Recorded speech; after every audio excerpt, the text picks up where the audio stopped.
What's up, everybody? On today's show, the 2024 SEC schedule has been released. We're going to run through each team with our panel of experts. Who got the best draw? Who's got the toughest road? We'll discuss it all right now on Locked On SEC. You are Locked On SEC, your daily podcast on the Southeastern Conference. Part of the Locked On Podcast Network, your team every day.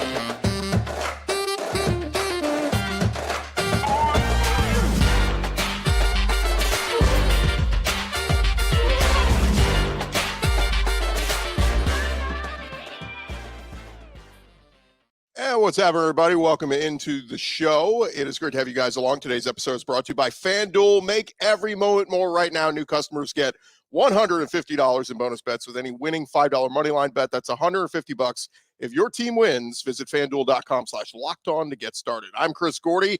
Thanks for making us Locked On SEC, or whichever channel you're listening to us on, your first listen every day. And shout out to our everydayers who keep coming back and checking us out each and every day. We're free and available wherever you get your podcasts and on YouTube, part of the Locked On Podcast Network, covering your team every day. Well, guys, it is upon us. Look, we knew the schedule opponents last year, right? This has been known for some time, but we finally got the order of the schedule tonight on ESPN, and you get to see kind of, it's a good night because everybody kind of gets to plan out their road trips. Okay, I definitely want to go to this game. Oh, hey, we're going to go visit Aunt Sally. We're going to go to this game here. But ultimately, you get to see how the schedule sets up. And, I always like to say you kind of want it to fall into quadrants, right? Like you want maybe not the easiest start, maybe a tough game mixed in the first four. Then you kind of want a good even balance in the next four, or however, wherever your bye weeks fall. But keep in mind, most teams have 2 bye weeks now based on the schedule. And then you kind of want a mixed bag on the back end of the season. And, you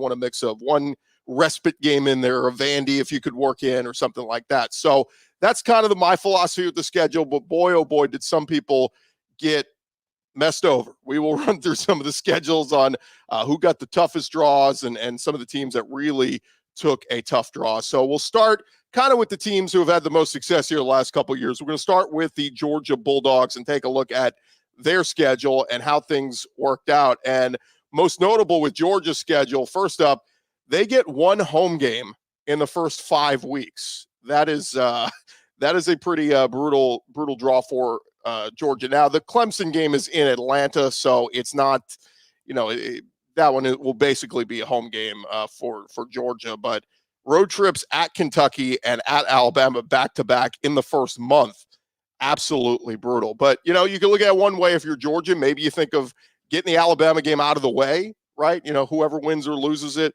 you still have plenty of time to rebound and put some stuff together. But as the schedule rolls on, Auburn's always a tough one.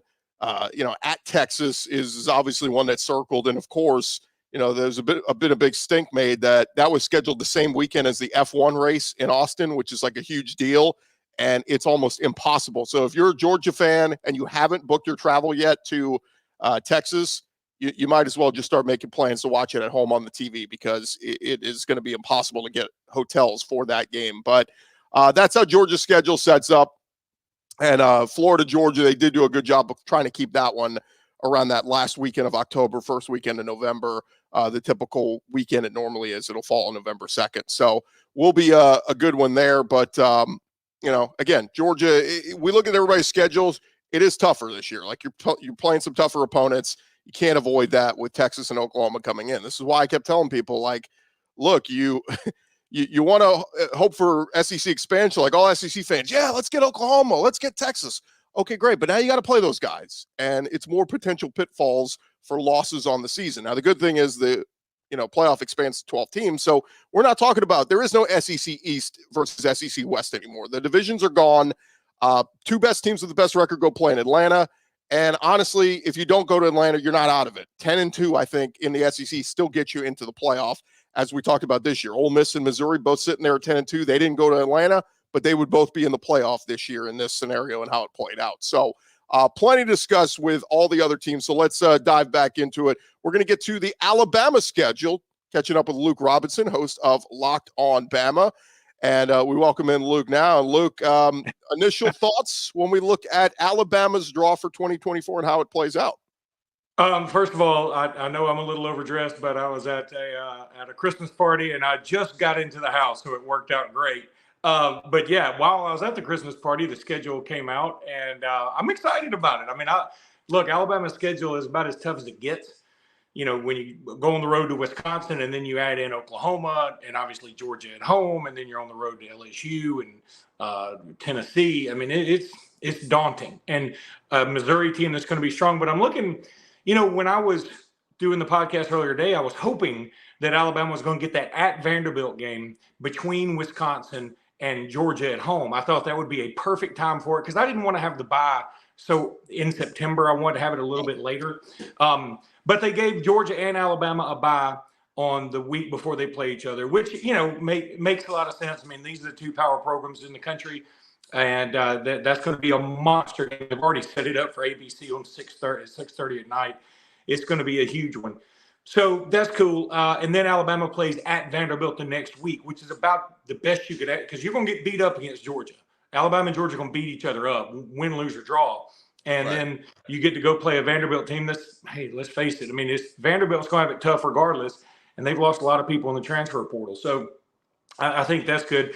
Overall, I'm very happy with the schedule. I mean, sets up about as well as it could. If I didn't know that Oklahoma was the week before the Iron Bowl, I'd probably be disappointed. But I already had prepared myself because that game had already been announced. So I'm kind of okay with it. I'm also really interested to see what that Oklahoma team will look like by the time they maneuver their way through an entire SEC schedule. You know, so maybe they won't be quite as formidable by then after a whole SEC season. Who knows? Yeah, what I kind of like about it is outside of that Oklahoma and Iron Bowl back-to-back to finish the season is Bama kind of they play a tough game and then they get a respite. It's kind of how, you know, and look, they don't, where some other teams like LSU opens with USC and you know, all these teams that are playing tough opponents in week one, you get the tune-ups in Western Kentucky and South Florida, figure some stuff out before you go on the road to Wisconsin. But it's like you go at Wisconsin and then it's a bye week. You're home for Georgia, but then it's at Vandy. You know, it's like every time you play a tough game, you get a little bit of a breather. Now, we can see what Missouri's going to look like. You know, at Tennessee is always tough. The next week you come home and play Missouri. We'll see what Missouri looks like. But even, you know, the traditional bye week before LSU, and then you get Mercer after. So it almost allows Alabama to come back, center themselves, catch your breath, and prepare for the marathon sprint there at the end at Oklahoma and Auburn. Yeah, if I had to call out one game that scares me from a sense that I think Alabama should win and they could lose, is probably that Missouri game. I'm going to be super high on Missouri next year. I'm telling you right now. I think Missouri is going to be very good next year. They've got what some people consider to be the number one player in the country in Williams-Nwaneri. I think I'm saying that right.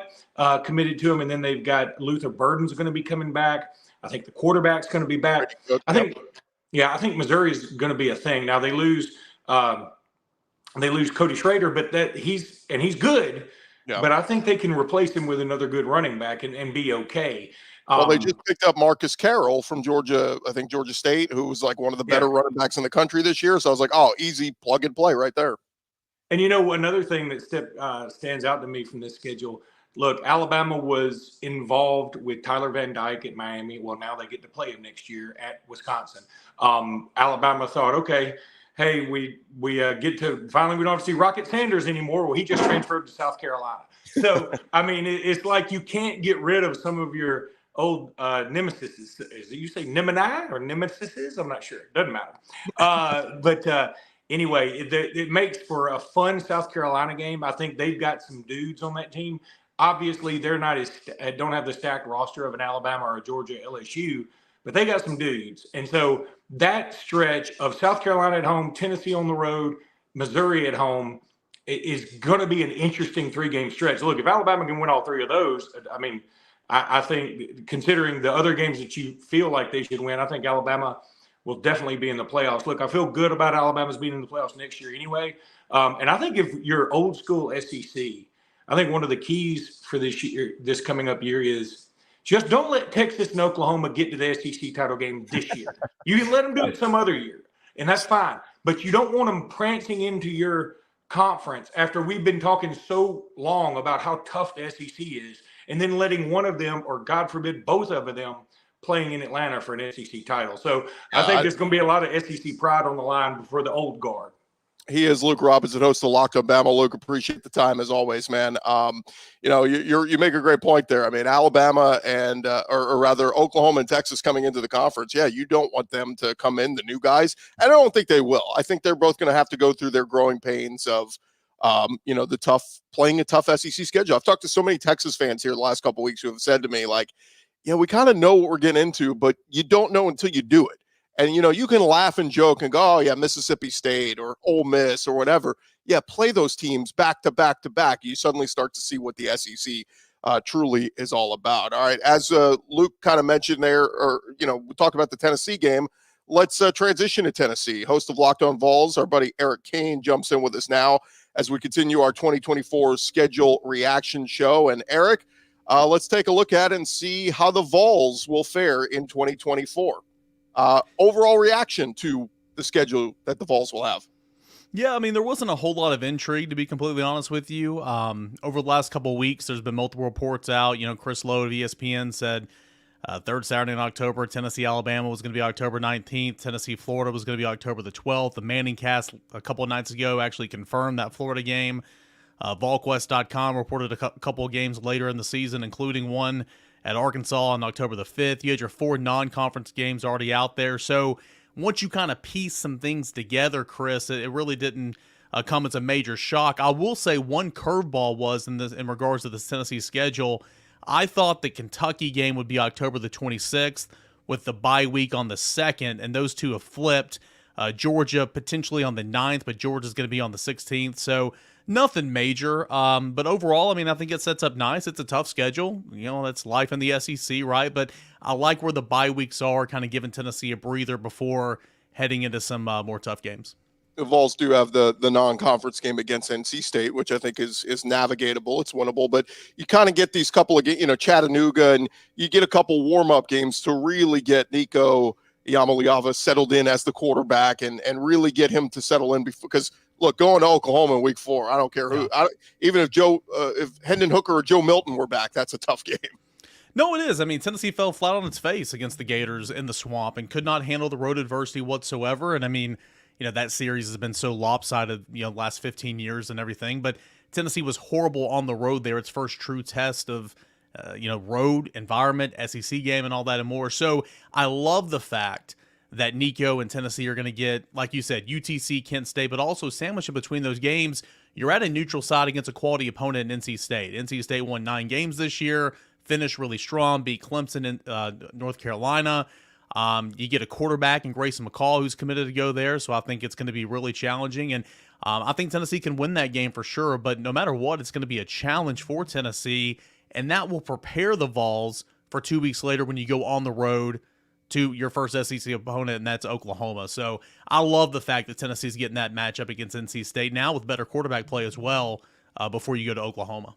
You get a break after the Oklahoma game, but then that's a pretty tough 3-game stretch. It's Arkansas, but it's at Arkansas, and then home for Florida and home for Alabama before you get your bye ahead of the Kentucky game. What's those 7 games? What's an ideal record to be coming out of that Bama game with? Yes, up until the Alabama game, you're saying? Yeah, like after the Alabama game, you go into the bye week, getting ready for Kentucky. I mean, 6-1, is that realistic? Yeah, I think so. I think 6-1 is realistic. I mean, again, you're going to have to handle the road environment, and that's something Tennessee did not do a great job of this year. So you need to prove you can win on the road consistently. You got to have some things go your way. You got to beat Florida. I mean, Florida was very bad this year, and Florida still drilled Tennessee, so you got to get over that. I mean, at Arkansas and certainly at Oklahoma, not going to be easy. But again, as we could still kind of see what these rosters and what these players are going to look like on these teams, I think these are certainly winnable games. It's interesting here before you get to Alabama, you're at Arkansas, then you're home against Florida. Those are 2 programs where their coaches are literally coaching for their lives. Yeah. Where are those programs at this point in the season? Florida's schedule the last month of the season is pretty tough. I haven't looked at at Arkansas or Florida scheduled at this point, but both those programs are going to be fighting for a lot. Where can they be right now when adversity hits? And so I think that's kind of intriguing that Tennessee has those 2 games leading into Alabama. And then of course Alabama's going to be tough. You do get it at home. That helps, of course, but Jalen Milroe coming back. He'll be in the Heisman conversation all year long, and they've got a stacked roster. So they're going to be challenging, but I do think 6-1 is certainly possible, and you got to think you're going to have 5 wins no matter what after that Alabama game. Well, and the thing that jumps out to me, Eric, too, and we'll leave it at this, that Georgia game, let's say that's lost 2, because it's going to be tough to win at Georgia. Yep. You lose that one, you finish with UTEP and Vandy. I mean, if you're at 8 wins at that point, you're 8-2, a great chance to finish 10-2, and your chance to make the playoff right there if you're the Vols. Yeah, again, you have that bye week after Alabama, and that's good. Don't want to let Alabama beat you twice if you were to lose that game, but that's what we always hear. You used to hear about the Patriots as well in the NFL, but you'll welcome Kentucky, and that's always a tough, challenging game. Tennessee typically wins that game, but it's not easy. You got Kentucky there, Mississippi State, first-year head coach, but a very winnable game at home.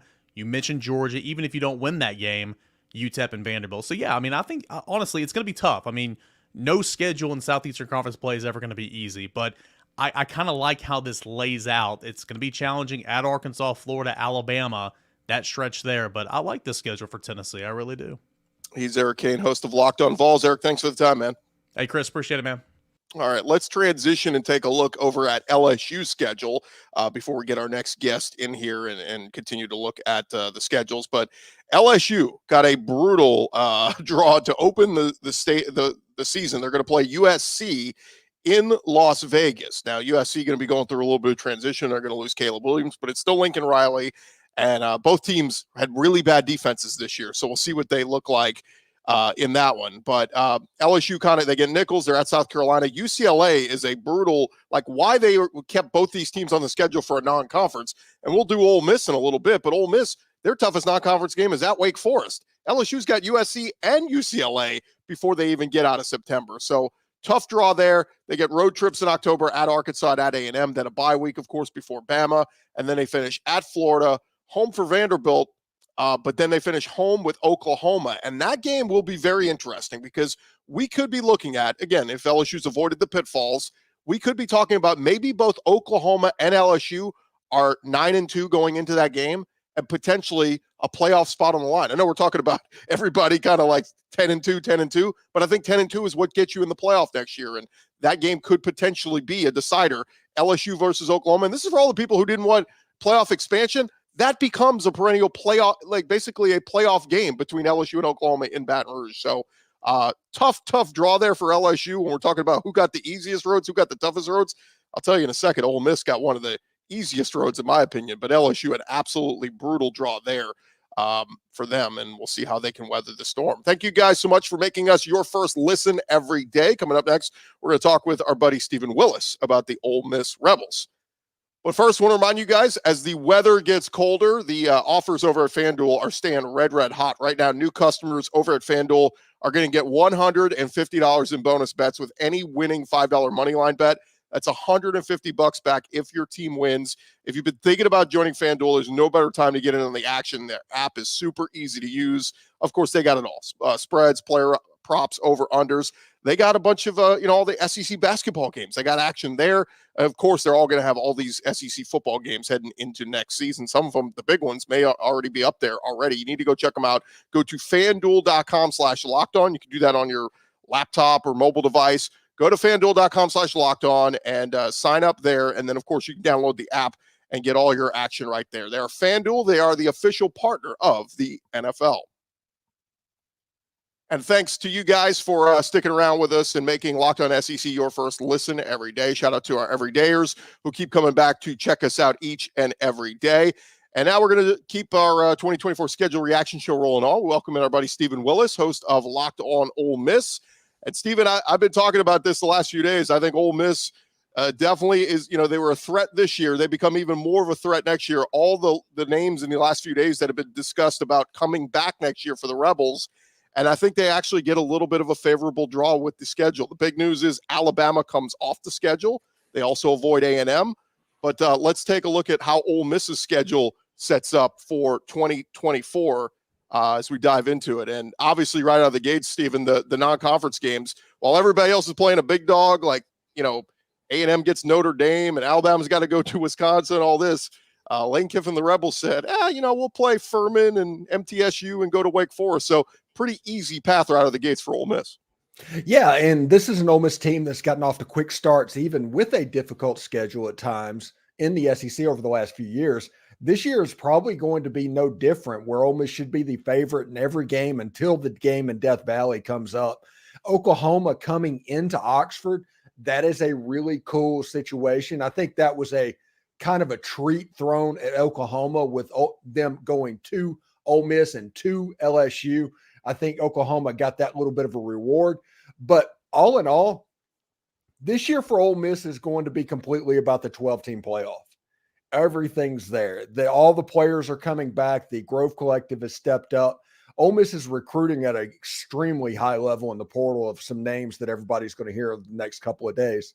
And all of that is to make that team a little bit better. And when you look at this schedule and the way it sets up, you have to think this is kind of manna from heaven for Lane Kiffin, knowing that last year he had to go to Tuscaloosa and to Athens. You still have to play Georgia, but it's on your field. You go to LSU, which you won the game this year, and Oklahoma comes into your place in a game that theoretically you should be at least evenly matched in that game. Florida is down. They're not normally what they normally are. The Swamp can be a difficult place to play.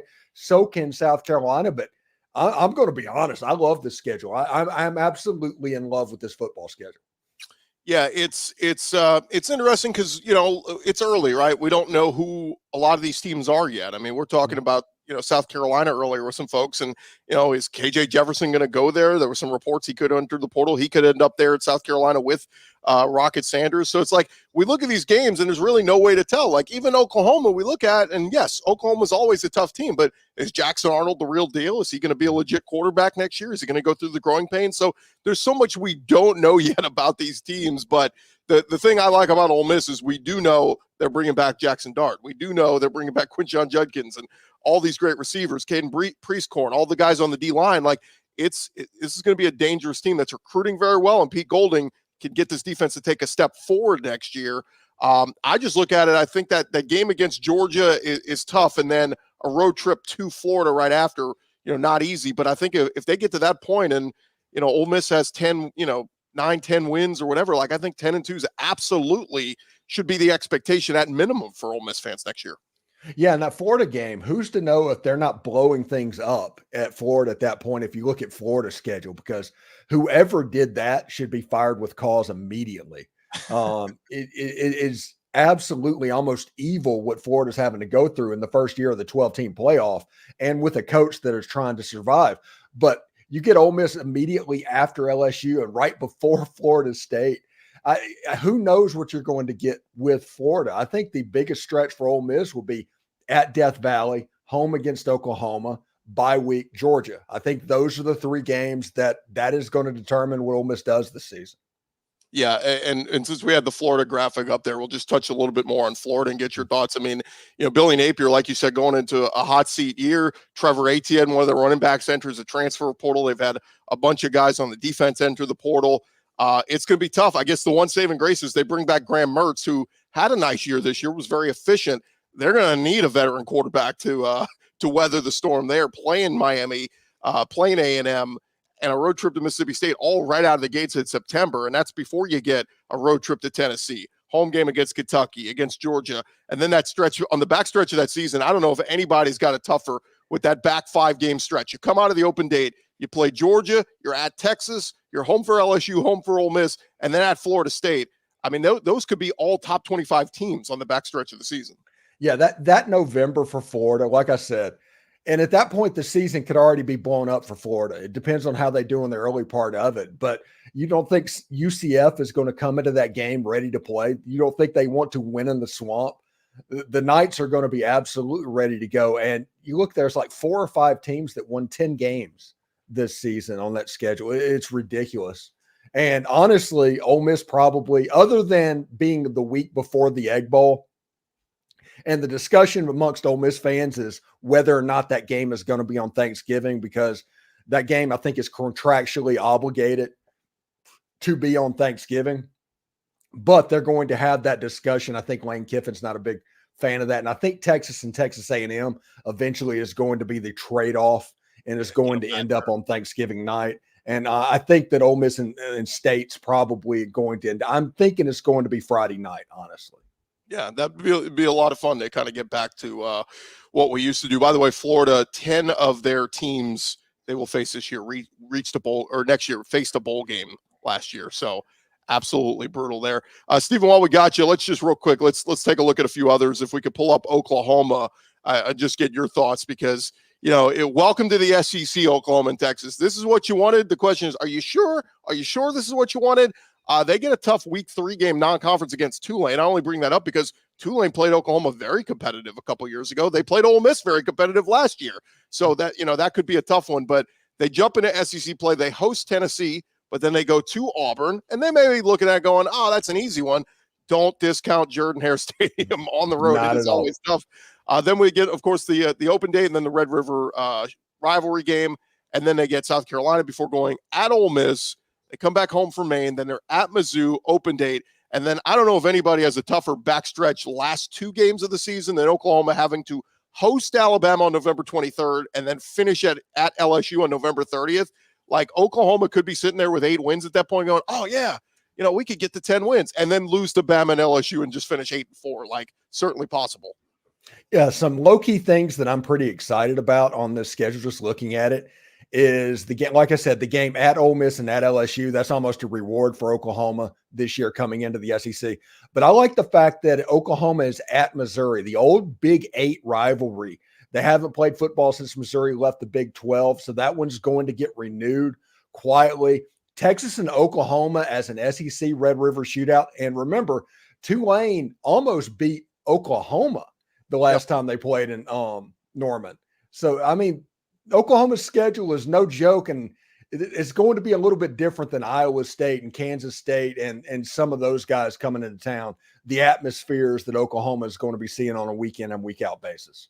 And while we got you, Stephen, one more, and then we're going to transition. We'll talk to Andrew Lyon of South Carolina, but the Texas Longhorns, and they're a team that is coming to the SEC. They're playing in the playoff this year, could play for a national champion. We could be talking about the reigning national champion Texas Longhorns coming to the SEC next year. But that week 2 at Michigan, I bet they're looking at that one going, why in the hell do we schedule that one, kicking themselves? But then, pretty easy. They get to ease in with Mississippi State. Then they get a bye week. Then they get the Red River shootout. And then they get Georgia. And that's going to be a tough one, like we talked about, going to Austin. We'll see what Georgia looks like. But then they're at Vandy, then an open date. And then that back 4 stretch is going to tell us all we need to know about Texas. They get Florida at home. They're at Arkansas, home for Kentucky, and of course, at A&M. And that game is absolutely going to be sold out. You won't even be able to get into the building for that one. But kind of a little bit of a trade-off here. We talked about, Alabama and a few other teams kind of you get a tough game, then you get an easy game. It's a little bit of a balance there where it's not like back-to-back tough games. Yeah, Red River shootout and into Georgia, that is kind of the difference of coming into the SEC from being in the Big 12. And also the Texas game at Arkansas, especially the young audience that's watching this, I don't think they can appreciate how much Arkansas hates Texas and how big of a rivalry game that actually is, because that one, they've played off and on, but that's 30 years that they've gone from playing regularly. That game's going to probably happen every year. Arkansas basically invented horns down back in the day. So, that game right there, that November game, I am going to watch that no matter what's going on. That Arkansas-Texas game, I'm in for that one. Yeah, and remember, Arkansas just beat them a couple years ago, and nobody thought that they could do it. But that old Southwest rivalry, for kids out there, Google Southwest Conference. That was, it was a thing back in the day. He's Stephen Willis, host of Locked On Ole Miss. Thanks for the time, man. Appreciate it. Appreciate it, Chris. Take care. All right, I want to remind you guys, thanks for watching our show and, of course, making us your first listen every day. Remember to subscribe. If you haven't checked out Locked On SEC yet, you could certainly do that if you're watching on one of the other channels of our Locked On SEC team channels. And one of those guys who hosts the show, welcome him in right now. He is Andrew Lyon. He is host of Locked On Gamecocks, covering the South Carolina Gamecocks. And, man, it was a tough year for the Gamecocks, but Shane Beamer hoping to bounce back as they finish 5-7. They miss a bowl game, but I look at this schedule, Andrew, and it's a tough one. I mean, there's no gimmies here. What do you make of the schedule for South Carolina? Yeah, Chris, you're absolutely right. Obviously, this is life in the SEC. It's never going to be an easy conference slate for any team now with the additions of Texas and Oklahoma coming into the conference. But I break down the schedule, Chris, into 3 different seasons, and it basically separate by those 2 bye weeks in week 5 and then once again in week 9, I believe. That opener, Old Dominion, obviously chalk that up as a win. At Kentucky, pretty good week 2 test for Lenore Sellers, who will likely be the starting quarterback for South Carolina coming into this season. LSU, a lot of new faces, at least on the offensive side of the ball at the skill positions. I think that's a good time to get the Tigers if you're going to get them in this season. Akron should be a win. But that middle stretch, Chris, that might be the toughest 3-game stretch for any SEC team in the conference in 2024. You got Ole Miss at home, 10-win team. Then you have to go to Bama, an 11-win team, SEC champion. And then you have to play at Oklahoma, another 10-win team the week after that. That is going to decide whether or not South Carolina could maybe make a bowl game in 2024. And then the end of that schedule, Texas A&M, Vanderbilt, Missouri, Wofford, and Clemson. A couple tough games mixed in there, but I think that you can get to 6 wins if you're Shane Beamer. I think that's what you have to do to get some of the heat off of you after what you said was a down year in 2023. But no doubt, they're going to have to probably take a couple games that people are not going to be expecting them to win heading into this season. I want to bring up something. You mentioned Lenora Sellers, possibly the quarterback. Is there any smoke still on KJ Jefferson? Because we just saw Rocket Sanders from Arkansas comes over. We know the relationship with Coach Loggins. I mean, is it still the door open for KJ Jefferson to possibly be South Carolina's quarterback next year? Chris, the best way I could put it is I think the door is still open for KJ Jefferson if he wants it, but I don't think that South Carolina is also going to wait around and see what KJ Jefferson is going to do. They actually just hosted former Vanderbilt starting quarterback A.J. Swan on Tuesday afternoon. A.J. Swan, probably not a guy that you would expect to beat out Lenore Sellers if he were to come here and there'd be a quarterback competition. But either way, I think that tells you that they're okay with, maybe getting an experienced starter like Jefferson, having maybe a transition plan where Sellers takes over next year, but they're also okay with the idea of, hey, let's just see what the young buck can do. We think he could be one of the greatest quarterbacks ever played here. Let's see what he's got. Let's go ahead and hand him the reins in 2024. So I could still see it, but it's been very quiet on that end since those initial reports came out last week. Yeah, he is Andrew Lyon, host of Locked On Gamecocks. Andrew, appreciate the time, man, and best of luck to the Gamecocks. Appreciate it, Chris. Thanks for having me on. All right. More with our SEC schedule reaction show here in just a second. Thank you guys for making us your first listen every day. This episode is presented to you by our friends over at LinkedIn Jobs. Look, when you are hiring for your small business, you want to have as many top-tier candidates as possible to interview. And that's why you got to go check out our friends at LinkedIn Jobs. LinkedIn Jobs has the tools to help you find the right professionals for your team faster and for free. It's not just another job board. LinkedIn has a vast network of more than 1 billion professionals, which makes it the best place to hire. Hiring is easy when you have that many quality candidates. So easy. In fact, 86% of small businesses get a qualified candidate within 24 hours. LinkedIn knows that small businesses wear so many hats. They're going to make the job very easy for you. LinkedIn's very intuitive, very quick and easy. They even launched a feature that helps you write job descriptions, making it all easier. So go post your job for free at linkedin.com/lockedoncollege. That's linkedin.com/lockedoncollege. Terms and conditions apply. It's linkedin.com/lockedoncollege.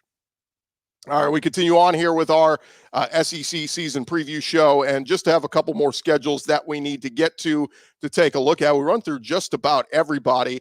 We still need to get Kentucky and Vanderbilt and Mississippi State. So, and Auburn. So why don't we do that first? We'll welcome in our buddy Zach Blackerby. He is host of Locked On Auburn. And Zach, as we take a look at Auburn's schedule, what do you make of year 2, heading into year 2 of Hugh Freeze and how it shapes out?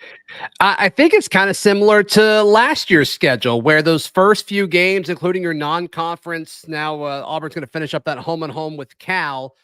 It's this middle chunk of the schedule that I think is pretty tough. I mean, we talk about you host Oklahoma, then you go to Georgia. Fortunately, you get a bye week after Georgia, but they're going to Missouri and to Kentucky. When I talked about the hypothetical schedule and what the worst case scenario for Auburn 2024 was, is I said, I want you to spread out Oklahoma, Georgia, Missouri, and Kentucky. And the SEC puts them all in a row. So I think that's unfortunate for the Tigers. But then, Vanderbilt, ULM, Texas A&M, I think those are all certainly winnable games. And then obviously wrapping things up going to Tuscaloosa for the Iron Bowl. That one's going to be tough. But that middle chunk, I don't think the SEC helped Auburn out. Yeah, I think I saw somebody tweet that earlier. They said Auburn doesn't play a home game in October. Like that can't happen. Like we're talking about all these other teams where, okay, you get a tough one and then you get one that's kind of doable. And Right. for Auburn, it's just like, man, that is as brutal as it gets. Yeah, the putting a bye week after Georgia, while it's nice, I don't think it's enough to overcome that. And that's kind of what we saw this past season as well, when Auburn did that brutal stretch of Georgia and LSU and Texas A&M and Ole Miss. I don't think it's favorable for Hugh Freeze and these Tigers, but we'll see. We'll see. Opening up conference play at home against Arkansas, I think that's nice. And Auburn's in a situation where they could be 5-0 going into Georgia. That's going to be the big talk all off season. That's going to be the big goal all off season. We'll see if the Tigers can do it. Yeah, I was going to say, if you're the ultimate homer Auburn fan, like what's the best you can hope for? I don't think they're going to win at Georgia, but if you could somehow be 9-1 going into those last two, Sure. you know, and look, playing A&M and then at Alabama, you could certainly lose both those and you go 9-3. But like the best case, if you're asking Auburn fan, best case scenario, you're 9-1 going into those last two. If you can somehow split them, win one of those two, you're 10-2. And you're in the playoff. But well, you said it all night. 10-2 is the magic number in the SEC, right? And I think there's a lot of teams in the conference that line up. Okay, you can see Alabama going 10-2 or better. You can see Georgia going 10-2 or better. Ole Miss going 10-2 or better. LSU going 10-2 or better. Is Auburn in that group? No, I don't think they are. But you asked what the best case scenario for the Auburn Tigers is, and I do think it is 10-2. Maybe Peyton Thorne puts it all together. Maybe this young team that we're expecting to have, a top 10 recruiting class going into it. Can these freshmen catch fire in the middle of the season and get a few of those wins? Can you win at Missouri? Can you win at Kentucky?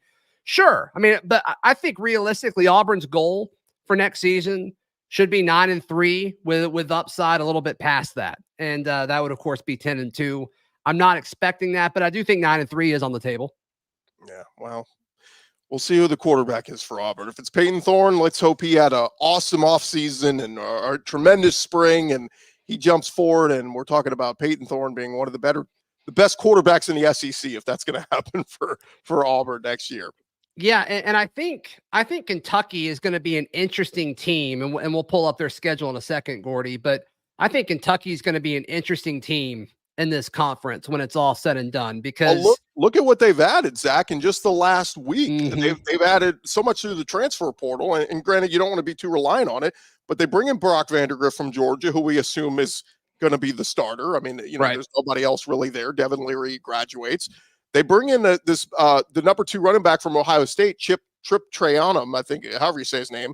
Then they go get receivers like they have Berrien Brown and Dane Key already. They go get Raymond Cottrell from A&M, who was a big-time recruit. And then they add Jamori Macklin, who was tremendous. He started his career at Missouri, but was, I believe, at North Texas last year, and a 1,000-yard receiver. So Kentucky is putting together a squad just through the transfer portal. And as we look at their schedule, they start easy with Southern Miss. They get South Carolina week 2. Georgia in week 3 is brutal. But if you could somehow weather the storm, and let's say you're 2-1 there, you get Ohio. You're at Ole Miss, who I talked up Ole Miss a lot, but again, if Kentucky can click and Brock Vandergrift's playing well, certainly could win in Oxford.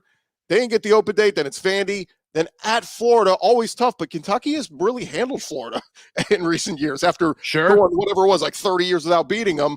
Then they get Auburn, again, at home. It's doable. At Tennessee, going to be tough. And then the backstretch of the schedule, open date, Murray State, at Texas, and then they keep the rivalry game with Louisville going. Again, you can look at it and see the pitfalls for Kentucky, but I'd say 8-4 is certainly doable for Mark Stoops. And that would be, look, this year was an up and down year for him. I think that would be a step in the right direction if they could go 8-4 with that schedule. I think you're right. I think you're certainly right on that. And I don't know. I said going into it, I want to play Kentucky as late in the season as possible, because it always seems like they start fast. They beat a team that maybe is a little overhyped, and then they play a real team and they slowly fall off the rails. And then it's like, oh yeah, okay. They're just an average SEC team when it's all said and done. So can they kind of reverse that trend, Gordy? Well, we'll see. You want to look at Mississippi State next? Yeah, let's jump to Mississippi State. And again, new head coach Jeff Lebby taking over in year one. You expect a little bit of a transition here, but it's got to be better than what Zach Arnett just did. They get Eastern Kentucky. They're at Arizona State. That's an interesting, non-conference week 2 game. Another program kind of in transition. They get Toledo, then they get Florida at home. Then they're at Texas, then an open date, and at Georgia. That's a pretty brutal, back-to-back. I know you got an open date in there, but back-to-back road games there. Then you come home for A&M, Arkansas, UMass. Then you're at Tennessee, open date. Then you finish the rivalry game against Missouri is the second to last game, or rather, I'm sorry, it's not Mississippi State. We're talking Mississippi State here. You get Missouri, then you're at Ole Miss. That's the rivalry game in the Egg Bowl, the last game of the season. But look, I think if you're being realistic with everything, you would say that 6-6 bare minimum, right? You want to at least have some kind of foundation. You want to go to a bowl game and you're under Jeff Lebby and that sort of thing. But maybe, if we want to be super optimistic here, 7-5, maybe even 8-4 if everything goes Gordy, great. I think 6-6 is being optimistic for this Mississippi State team. Yeah, I mean, just like on surface, okay. Let's say Sure. if they win that Arizona State game in week 2, then yes, then better than 6-6 is in play. But you lose that one, yeah, then you're looking at maybe you lose to Florida, maybe, at Texas and at Georgia, just on paper, look like you're not winning those. Home against A&M feels like you're not winning that one. And then, of course, the Iron Bowl is going to be brutal in Starkville, so, or rather in Oxford. So, again, you want that foundation. If you can get to 6-6 in year one, you feel like you're moving forward with Mississippi State. Got it. Where are we headed next, Gordy? Let's jump to Arkansas, because this is the one, we talked about how brutal Florida's schedule is. And look, Arkansas, they've gone through it these last couple of years. They've just had some absolutely brutal schedules. And Sam Pittman, look, they're doing him a favor. They're standing by and they're giving another year to get the train back on the tracks there. But again, it's absolutely brutal. Another weird non-conference game in week 2. They go to Oklahoma State. It's going to be a tough one. Mike Gundy's always got good teams there. They get UAB, who's actually it's typically that UAB plays tough. But then you're at Auburn right out of the gates in your first SEC game. Hugh Freeze wants to win that one, certainly. Then you get A&M in the stupid game in Dallas, which, again, get that game out of Dallas. I don't care what Jerry Jones says. Get it back on campus. Then you get Tennessee. I mean, Zach, realistically, we're talking about Arkansas. I think at best they're 3-3 going into the open date through the first 6 games. So, and then you come out of the open date and it's LSU at Mississippi State, Ole Miss. I mean, you're losing one of those. Then it's an open date, and then you finish with Texas, Louisiana Tech, and then at Missouri for the rivalry game there. So I look at it and say, man, Arkansas, like if Sam Pittman can get to 7-5, they might throw him a parade, because it's a tough schedule there for Arkansas, but it always is.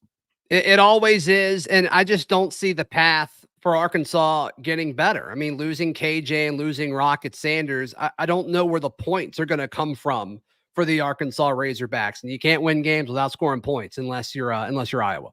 Yeah, and they did bring in Taylon Green, the quarterback from Boise State, and people have said he's a prototypical quarterback for Bobby Petrino. And I made the comment. I said Lamar Jackson. I get it, he's not Lamar Jackson, but like what Bobby Petrino did with Lamar Jackson at Louisville, can he do some of those things with Taylon Green with his arm, with his legs? Again, do they have the pass catchers? That's going to be the big issue with Arkansas. Since Traylon Burks left, they've just struggled to find good wide receivers. So it's going to be tough there. All right, so we actually, we're expanding to the SEC. Let's bring in John Williams, host of Locked On Sooners, in his first game with us as an SEC member. Welcome in, John. How are you, man? Hoorah. I'm so excited, man. This is the first official opportunity to be on with Chris Gordy now as an official member of the SEC. It's exciting. Been dreaming of this day since that news came down in the summer of 2021. Yeah, keep in mind, John, we root for the SEC here, so you guys have to root for Texas in the playoff. It's just in the rule, all right? No, we can't go that far. We're down horns all the time, So well, we mentioned the schedule earlier, but let's take a look at Oklahoma's schedule. And we kind of touched on with Stephen Willis earlier, but look, it's a tough draw, but you knew that coming to the SEC. I said the best thing you could hope for is maybe you have a tough game and then a respite after, maybe a game where you can kind of catch your breath. What do you make of the schedule? Yeah, I think it's just that you've got some tough stretches there. Obviously, Tennessee, Auburn is going to be a tough stretch to open SEC play, but then you get a beautiful bye week right before the Red River Showdown. And that's huge. I mean, it's generally that you get that bye week coming out of the Red River rivalry game with Texas, but now you're going to get to have a bit of a breather, recover from what you saw against Tennessee and Auburn. And obviously, I mean, those are going to be tough games, but they're going to be winnable games for Oklahoma. And then you go into the Red River rivalry, hopefully on a bit of a run and being able to build toward that game. And then obviously the stretch at the end of the season against Alabama, against LSU. I mean, those two games I think are going to tell the tale of Oklahoma's season. Is it going to be a team that, hey, is a potential playoff contender, or is it going to be a team that is kind of more around the 7, 8, 9 wins? I mean, we'll really find out about that team, but you get the bye week just before hosting Bama and then going to LSU, which obviously is going to be a night game there on November 30th. It's going to be a tough slate. And, I don't think anybody is of any illusion that Oklahoma is going to come in and then all of a sudden be an 11, 12 win team. No, it's going to be tough week in and week out, but this is what you were hoping for going to the SEC, having these marquee matchups week in and week out. And that's what Oklahoma gets. I mean, Tennessee, Auburn, Texas, and then you get a really nice home game against South Carolina. That's a team that's tough. And Shane Beamer's got the local flavor there, a beloved coach from his time under Lincoln Riley. And then, everybody, I asked the question on Locked On Sooners, what is the one road trip that you're most excited about? A lot of people said LSU, but the overwhelming majority said going to Oxford at Ole Miss on October 26th. So that's going to be a good time. It's a fun schedule, man. It's going to be tough. Every single week's going to be tough, but there's a lot of fun to be had on this schedule for sure. Yeah, and you get to do a little Big 12 blood with Missouri. That'll be a fun one as well. Oh man, and right now the rivalry is building more and more and more because of what's happening on the recruiting trail. I mean, Oklahoma and Missouri fans, it's like they never left each other, a decade ago. Like they are as bitter now as probably they've ever been. And I need to remind people too, it's funny you mentioned LSU Oklahoma will be a night game. We said goodbye to CBS Sports. We also say goodbye to that stupid day game. Like the biggest SEC games will be night games now. We're not worried about the 2:30 Central, 3:30 Eastern window. That's going to be like Rutgers versus Penn State now. Good luck with the Big Ten games, CBS. But like the best games in the SEC will be played in prime time on ABC and ESPN. So I think that's something to look forward to. But see if you agree with me on this, John. The game against LSU in the last week, I know you get Bama at home, the last home game. But this could be a scenario. We talk about the playoff expanding to 12 games. We could be talking about both LSU and Oklahoma, perhaps at 9-2 going into that game. A playoff berth could be on the line in that game. The winner gets to 10-2 and goes to the playoffs.